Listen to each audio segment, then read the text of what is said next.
Students, बेटा आज की टॉपिक में हम लोग पढ़ेंगे एप्लीकेशन ऑफ डायमेंशनल एनालिसिस। ठीक है ना। ये आपका वीडियो नंबर 3 होगा। देखेंगे कि डायमेंशनल एनालिसिस की हेल्प से, ठीक है ना, हम उसके कौन कौन से एप्लीकेशंस आगे आने वाले हैं उनको हम डिस्कस करेंगे। तो मैंने यहाँ पर पॉइंट आउट किया हुआ है कि कन्वर्जन ऑफ यूनिट्स, अगर हम ये चाहते हैं कि एक सिस्टम ऑफ यूनिट से दूसरे सिस्टम ऑफ यूनिट में जाना चाहते हैं, ठीक है ना। जैसे अगर आपके पास मान लो 1 kg, मार्केट में एक बच्चा गया, उसने बोला कि हमें 1 kg एप्पल दे दो, ठीक है ना। तो उस बच्चे को मान लो कि 1 kg एप्पल उसने लिया, ये 1 kg एप्पल लिया उसने। अब दूसरा बच्चा उसी शॉप पे गया, उसने कहा हमें 1000 ग्राम एप्पल दे दो, तो उसने कहा कितना लिया, 1000 ग्राम एप्पल ले लिया, ठीक है ना। अब दोनों के लिए जो एप्पल की क्वांटिटी है वो तो सेम है, वो तो अलग अलग है नहीं, लेकिन दोनों के बोलने का तरीका अलग अलग है। एक ने बोला 1 kg और एक ने बोला 1000 ग्राम, ठीक है ना। लेकिन क्वांटिटी उतना ही मिलेगी पहले वाले को भी और दूसरे वाले को भी। इसका ये मतलब हुआ कि पहले वाले बंदे ने एक अलग सिस्टम ऑफ यूनिट का यूज किया और दूसरे वाले ने बिल्कुल डिफरेंट, पहले वाले से बिल्कुल अलग सिस्टम ऑफ यूनिट का यूज किया, ठीक है ना। क्या है इसमें, केजी क्या है, यूनिट है। इसमें ग्राम क्या है, यूनिट है। और किसकी यूनिट है, ये मास की है ना, ये मास की यूनिट है। तो आपने कहा कि सर वास्तव में जो केजी है वो एसआई यूनिट है और जो ग्राम आपका है वो सीजीएस यूनिट है। तो अगर आपको ये, तो आपको पता करना होगा ना कि 1 kg में कितने ग्राम होते हैं। तो आपने कहा 1 kg में क्या होते हैं, 1000 ग्राम होते हैं। तो आपने कहा कि एक सिस्टम ऑफ यूनिट, मान लो ये क्या है, ये आपका एसआई है ना, एसआई यूनिट है, और ये आपका क्या है, सीजीएस यूनिट है कि नहीं है। तो एसआई से अगर आपको किस में कन्वर्ट करना हो, सीजीएस में, तो कैसे कन्वर्ट करेंगे हम, किसकी हेल्प लेंगे, डायमेंशनल एनालिसिस की हेल्प लेंगे, ठीक है ना। एक सिस्टम ऑफ यूनिट से दूसरे सिस्टम ऑफ यूनिट में अगर हमें जाना है तो हमें किसकी हेल्प लेनी पड़ेगी, डायमेंशनल एनालिसिस की हेल्प से हम इसे एक्सप्लेन कर सकते हैं, ठीक है। जैसे मान लो फोर्स को जो है, अगर मैं यहां एग्जांपल की बात करूं, ध्यान देना, ये जो आपका फोर्स है, इस फोर्स की जो एसआई यूनिट है वो है न्यूटन। क्या है, ये है न्यूटन। और जो और जो यही जो फोर्स है, इस फोर्स की जो सीजीएस यूनिट होती है ये होती है डाइन, ठीक है ना। अक्सर हम लोग एसआई यूनिट का यूज करते हैं। मान लो कि एक मार्केट है जहां पर आप गए, आपको फोर्स खरीदना है, सपोज कर लिया फोर्स परचेज करना है, एक फिजिकल क्वांटिटी है। तो आपने क्या बोला कि हमको 5 न्यूटन फोर्स दे दीजिए, ठीक है, उस बंदे ने आपको दे दिया। तो आपने जो यूनिट यूज किया ना फोर्स का, वो क्या किया, न्यूटन। और न्यूटन किस में है बेटा जी, एसआई में है। दूसरे बंदे ने क्या मांगा, जो फोर्स को उसने मांगा डाइन में, क्या मांगा, डाइन में मांगा। डाइन कौन सी यूनिट है बेटा जी, सीजीएस यूनिट है। तो आपको यह पता होना चाहिए कि न्यूटन को हम कैसे डाइन में कन्वर्ट करेंगे, है ना। कैसे हम न्यूटन को क्या डाइन में कन्वर्ट करेंगे, तभी तो आप डाइन में मांग पाओगे। तो हम फोर्स को न्यूटन में भी एक्सप्रेस कर देते हैं और डाइन में भी एक्सप्रेस कर लेते हैं, क्योंकि न्यूटन और डाइन दोनों ही फोर्स की यूनिट है। एक तो सीजीएस, एक तो एसआई सिस्टम में है और एक सीजीएस सिस्टम में है, ठीक है ना। अगर क्वांटिटी को हमें कांस्टेंट रखना है और हमें क्या है, उसको न्यूटन कहाँ, न्यूटन से में कहाँ आना है, डाइन में आना है, तो हम किस तरीके से न्यूटन को डाइन में कन्वर्ट करेंगे, इसको हम लोग डायमेंशनल एनालिसिस की हेल्प से देखेंगे, ठीक है ना। तो ऐसे बहुत सारी फिजिकल क्वांटिटी हैं जिनके पास एसआई में भी यूनिट होगी और साथ में क्या होगी, सीजीएस में भी होगी। तो एसआई को सीजीएस में कैसे कन्वर्ट करेंगे ये आपको सीखना होगा। साथ में ये भी सीखना होगा कि how can convert dyne into newton. आपको रिवर्स प्रोसेस भी आपको समझ में आना चाहिए, क्योंकि बार बार इसका हमें यूज करना आगे चल करके। न्यूमेरिकल में क्या होगा, मैक्सिमम आपको सीजीएस यूनिट में क्वेश्चन दिए होंगे, तो सबको क्या करेंगे हम लोग एसआई में कन्वर्ट करके फिर सॉल्व करना शुरू करेंगे। तो एसआई में कन्वर्ट करना हमको आना चाहिए ना, तभी तो हम कर पाएंगे ना। जब आपको एसआई और सीजीएस का रिलेशन पता होगा तभी जाकर के आप क्वेश्चन को सॉल्व कर पाओगे। तो ये तो आपका होगा कन्वर्जन ऑफ यूनिट। हम डायमेंशनल एनालिसिस की हेल्प से यूनिट को कन्वर्ट कर सकते हैं। एक सिस्टम ऑफ यूनिट से हम क्या है दूसरे सिस्टम ऑफ यूनिट में जा सकते हैं। सेकंड आपका है एप्लीकेशन कि checking the correctness of physical relation. कोई भी फिजिकल फॉर्मूला आपको दिया गया है, सिंपल F = ma, जैसे क्या बोलते हो आप लोग, F = m × a, E = mc², है ना। F = क्या है G m1 m2/r², है ना। तो जो आपको फिजिकल रिलेशन इस तरीके से दिया हुआ है, कोई भी फिजिकल रिलेशन आपको दिया हुआ है तो उसमें आप ये पता लगा सकते हो कि वो फिजिकल जो रिलेशन है, वो जो फॉर्मूला है, वो डायमेंशनली करेक्ट है कि इनकरेक्ट है, with the help of dimensional analysis. Example के थ्रू मैं आपको एक्सप्लेन करूंगा तो आपको और भी समझ में आएगा, ठीक है ना। अच्छा, तीसरा क्या है, establishing the relation between different physical quantities.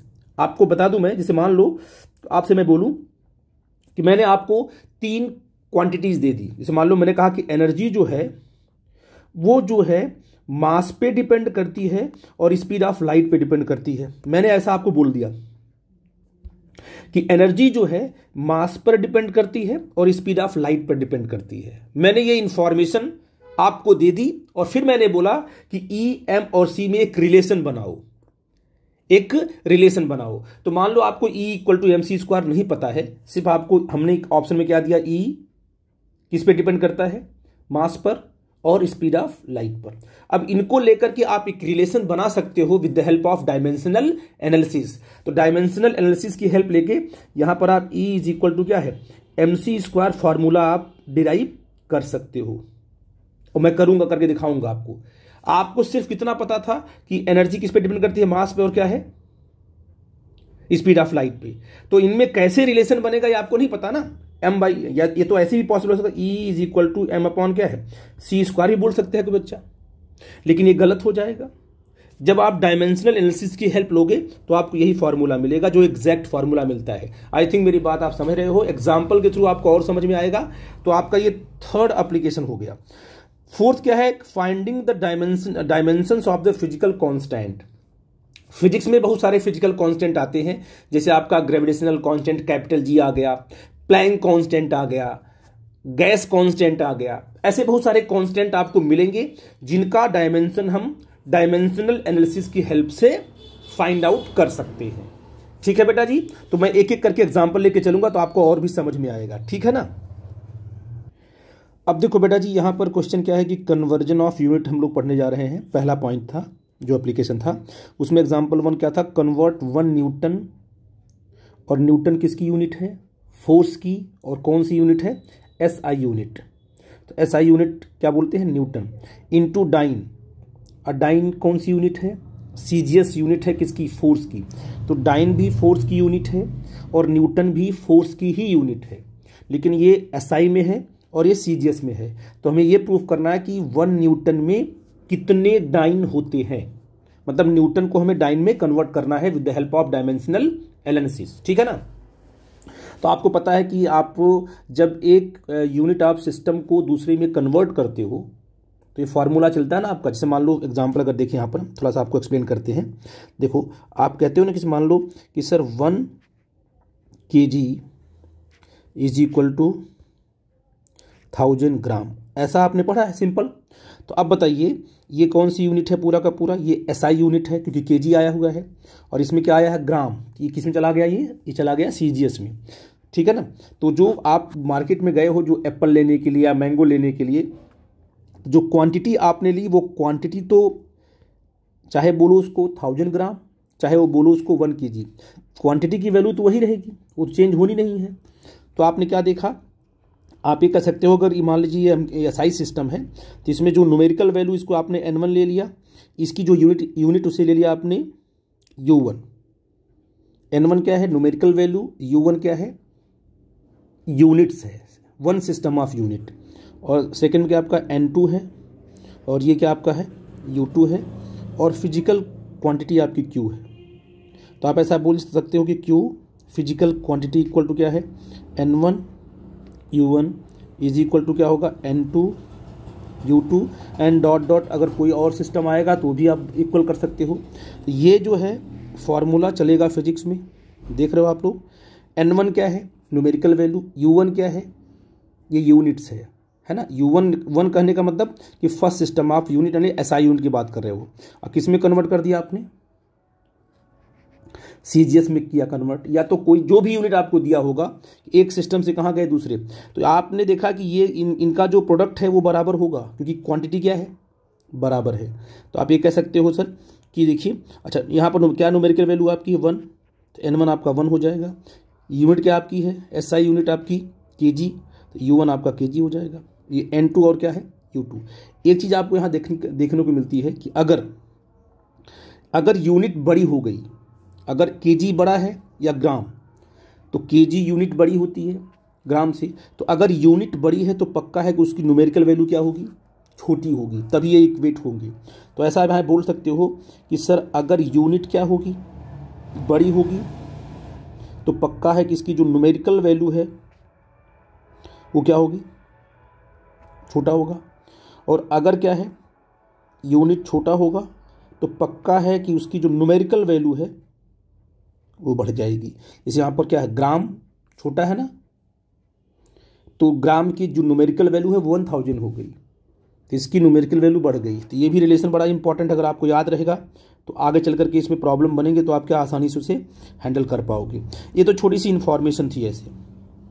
अब मैं सॉल्व करूँगा कि 1 न्यूटन में कितने डाइन होते हैं, ठीक है ना। तो आप यहाँ क्या लिखोगे, आप लिखोगे सर कि यहाँ पर 1 newton is equal to N2 dyne. अब N2 मतलब क्या, N2 तो आपका अननोन है, अगर आपको यही N2 मिल जाएगा तो आप 1 न्यूटन को क्या डाइन में आसानी से कन्वर्ट कर लोगे, है कि नहीं बेटा जी। तो आपको N2 फाइंड आउट करना है, क्या करना है, N2 फाइंड आउट करना है। तो एक बात और, जिसे मान लिया मैंने यहाँ पर थोड़ा सा इसलिए आपको अंडरस्टैंड करने के लिए बोल रहा हूँ, जैसे मान लो कि आपने बोला कि सर देखिए ये जो न्यूटन है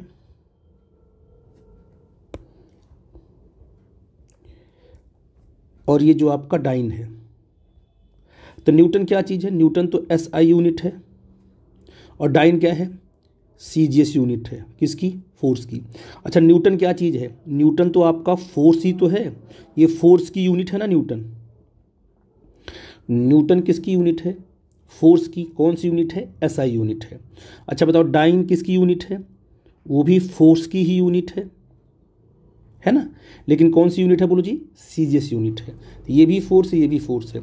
अगर इसका डायमेंशनल फार्मूला लिखो, किसका, फोर्स का, तो आप लोगों को सभी बच्चों को याद होगा, क्या होगा ये, MLT-2।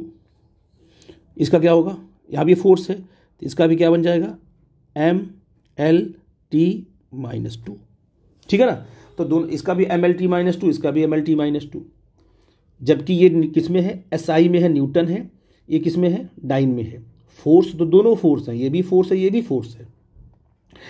तो डायमेंशनल फार्मूला हमने क्या लिख दिया, MLT-2, MLT-2।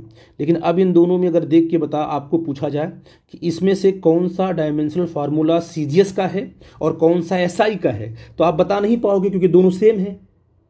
इसलिए पहचान के लिए आपको ये बताना पड़ेगा कि कैसे पहचानेंगे कि जो हम मास की बात कर रहे हैं वो SI में है, यहाँ पर जो मास की बात कर रहे हैं वो CGS में है ना। इसके लिए क्या हम एक सफिक्स लगाते हैं, यहाँ पर है इसको 1 1 1, यानी अगर 1 1 वाला ये जो आपका आ गया नीचे सफिक्स लिखा, ये किस में चला गया, ये हो गया SI का, यहाँ लगा दिया 2 2 2, ये चला गया किसमें, CGS में। तो अब ये पहचान बन गई ना, तो हम बोलेंगे M1 किस यूनिट का मास है, तो कहोगे सर SI यूनिट का मास है ये। M2 ये CGS में है, L1 क्या है, SI में है, L2 किस में है, CGS में है। टाइम किसका है, SI का है, यहाँ पर टाइम किसका है, CGS का है, इसलिए पहचान के लिए है। जैसे मान लीजिए M1 क्या चीज़ है, तो कहोगे सर M1 जो है, M1 वास्तव में kg है। M1 क्या चीज़ है बेटा जी, क्योंकि SI में ना, तो M1 आपका क्या होगा, kg होगा, यही ना। अच्छा M2 क्या होगा, M2 आपका होगा ग्राम, क्या होगा, ग्राम होगा, क्योंकि वो सीजीएस में है। तो अगर हम M1 को M2 में, अगर अब M1 को केजी लेके चलो, ब्रेन में क्या होगा तुम्हारा, M1 केजी होगा, M2 क्या होगा, ग्राम होगा, बस नाम हमने चेंज कर दिया, इसको डायमेंशनल फार्मूले में लेके आए हम। केजी का मतलब, अच्छा तो अगर कहेंगे कि 1 M1 में कितने केजी, तो कहोगे सर 1 M1 में 1000 केजी, तो 1 M1 में क्या होगा, 1000 M2 हो जाएगा। अगर M1 को हमें M2 में कन्वर्ट करना है, क्योंकि M2 क्या है, M2 तो ग्राम में है और M1 किस में है, केजी में है, तो अगर M1 को हमें क्या करना होगा, M2 में कन्वर्ट करना होगा, तो आप कहोगे सर कि 1 M1 इज इक्वल टू क्या होगा, 1000 M2 हो जाएगा, ठीक है ना। सेम तरीका क्या है, अब बताओ तुम्हारा L1 क्या है, L1 तुम्हारा मीटर है, और L2 क्या है, L2 तुम्हारा सेंटीमीटर है, क्योंकि सीजीएस में है। तो 1 L1 में कितने L2, तो कहोगे सर 100 L2, मतलब 1 मीटर में कितने सेंटीमीटर, तो कहोगे सर 100 सेंटीमीटर। आई थिंक ये बात समझ पा रहे हो। तो L1 को हम L2 में कैसे कन्वर्ट करें, क्योंकि L1 किसका है, मीटर में है, L2 किस में है, बोलो जी, सेंटीमीटर, सीजीएस मतलब सेंटीमीटर ग्राम सेकेंड, इसमें जो भी आएगी तो लेंथ क्या हो जाएगी, सेंटीमीटर में, मास क्या हो जाएगा, ग्राम में, और टाइम आपका सिंपल सेकेंड में ही रहेगा। तो L1 को L2 में और L2 को L1 में हम आसानी से कन्वर्ट कर सकते हैं। तो ये इन्फॉर्मेशन ये थी कि आप ये समझो इस बात को, चाहे न्यूटन में लिखो चाहे डाइन में लिखो फोर्स को, ठीक है ना, ये दोनों फोर्स के ही यूनिट हैं, बस एक एसआई का है और एक क्या है आपका, सीजीएस का है। अब कन्वर्ट करना आपको सिखाते हैं, देखो ध्यान से। तो आपने कहा ठीक है सर, अब क्या करेंगे, अब न्यूटन का डायमेंशनल फार्मूला लिख लेंगे, ये तो फोर्स ही है, डाइन भी फोर्स है, लेकिन न्यूटन का डायमेंशनल फार्मूला एसआई में है, तो क्या लिखोगे, 1 क्या है, देखो M1 L1 T1 -2, ये हो गया, ठीक है, न्यूटन एसआई में हो गया तुम्हारा M1। और बताइए N2 क्या लिखोगे, डाइन क्या लिखोगे, M2 L2, बोलो जी, T2 -2, ये लिख दिया आपने ऐसे। और वास्तव में आपको निकालना क्या है, आपको निकालना है N2। अगर N2 निकल जाएगा तो आप 1 न्यूटन में कितने डाइन होते हैं निकाल लोगे। अब यहां से बोलो N2 क्या होगा, अगर मैं पूछूं आपसे कि N2 की वैल्यू यही तो निकालना हमको है, तो 1 ठीक है, तो ऊपर क्या होगा तुम्हारा M1 L1 T1 -2 लिख लिया ऊपर। तो ऊपर किसमें आपका एसआई में है, क्योंकि 1 वाला किसका है, किसमें आता है, एसआई में आता है, अपॉन क्या होगा तुम्हारा M2 L2 और T2 -2, ये आपका किसमें है, सीजीएस में है। अब हमारा मेन एम क्या है कि पूरा का पूरा एसआई को किसमें कन्वर्ट करना, सीजीएस में। तो इसमें बताओ ऊपर वाला कौन सिस्टम है, ऊपर वाला जो आपका न्यूमरेटर है ना, वो आपका पूरा का पूरा एसआई में है, जो आपका डिनोमिनेटर है वो किसमें है, वो सीजीएस में है। तो इस पूरे के पूरे सिस्टम को हम किस में कन्वर्ट कर देंगे, सीजीएस में, फिर सॉल्व करेंगे, फिर आंसर आ जाएगा आपका। क्योंकि सीजीएस वाला जो कहते हैं छोड़ देंगे, क्योंकि M2 किस में, सीजीएस में, L2 किस में, सीजीएस में, T2 किस में, सीजीएस में। M1 की बात करते हैं, M1 किस में है, एसआई में, M1 है आपका है केजी, क्या है, केजी। तो M1 को कन्वर्ट कर देंगे M2 में, L1 को कन्वर्ट कर देंगे L2 में, और T1 और T2 दोनों बराबर होते हैं, क्योंकि एसआई में जो सेकंड होता है, टाइम होता है, वही टाइम किसमें होता है, सीजीएस में भी होता है। तो T1 T2 तो बराबर ही, इन्हें कन्वर्ट ही नहीं करना होगा। तो आपने कहा सर यहाँ देखिए N2 लिखा, M1 कितना होगा, M1 को कन्वर्ट करो M2 में, M1 तो केजी है ना, तो क्या हो जाएगा तुम्हारा 1000 M2 ग्राम हो जाएगा, M2 आपका ग्राम हो गया, 1000 M2 मतलब 1000 ग्राम, ठीक है ना। इनटू बताओ L1 किस में है, L1 आपका है मीटर में, कन्वर्ट किस में करना है, L2 में, तो क्या हो जाएगा तुम्हारा 100 L2। और T1 को T2 लिखो चाहे T1 लिखो, ये दोनों पहले ही कट जाएंगे, तो इसको अगर T2 लिख लो तो कोई प्रॉब्लम की बात नहीं है, क्योंकि T1 T2 दोनों बराबर हैं। ये हो गया आपका पूरा का पूरा कन्वर्जन। और नीचे तो ऑलरेडी किस में है, सीजीएस में है ये, तो आपने लिखा यहाँ पर M2, ये L2, ये T2 -2, ऐसे आपने लिख दिया। अब देखिए ऊपर क्या है, यहाँ पर M2 कैंसिल, L2 कैंसिल, ऊपर भी आपका T1 हो या चाहे T2 हो, ये तो इनको कटना ही कटना है। ये जो आपका N2 आया, कितना आ गया, देखिए 1000 इंटू 100। अब n2 की वैल्यू आ गई कितना, 325, 10 टू पावर आ गई 5। देखो ठीक है ना। अब यहां आप बोल सकते हो कि sir 1 newton is equal to 10 to power 5 dyne. देखो ये कन्वर्जन हो गया। मतलब आप क्या, इसका मतलब हुआ कि 1 न्यूटन फोर्स की बात करोगे अगर, तो उसी को अगर डाइन में आपको बोलना होगा तो कहोगे हमें 10 टू पावर 5 डाइन फोर्स दे दीजिए। अगर एक बच्चा मांगता है कि 1 न्यूटन फोर्स दीजिए और दूसरा मांगता है कि 10 टू पावर 5 डाइन फोर्स दे दीजिए, तो दोनों सेम फोर्स मांग रहे हैं, लेकिन एक मांग रहा है किसमें, एसआई में, और एक किसमें मांग रहा है बोलो जी, डाइन में। आई थिंक कन्वर्जन आपको क्लियर हुआ। तो इस तरीके से हम लोग कन्वर्ट करते हैं, और इसमें अगर कोई डाउट होगा तो बेटा डिस्कस करना। आई थिंक ये कॉन्सेप्ट आपको क्लियर हुआ होगा। Thank you.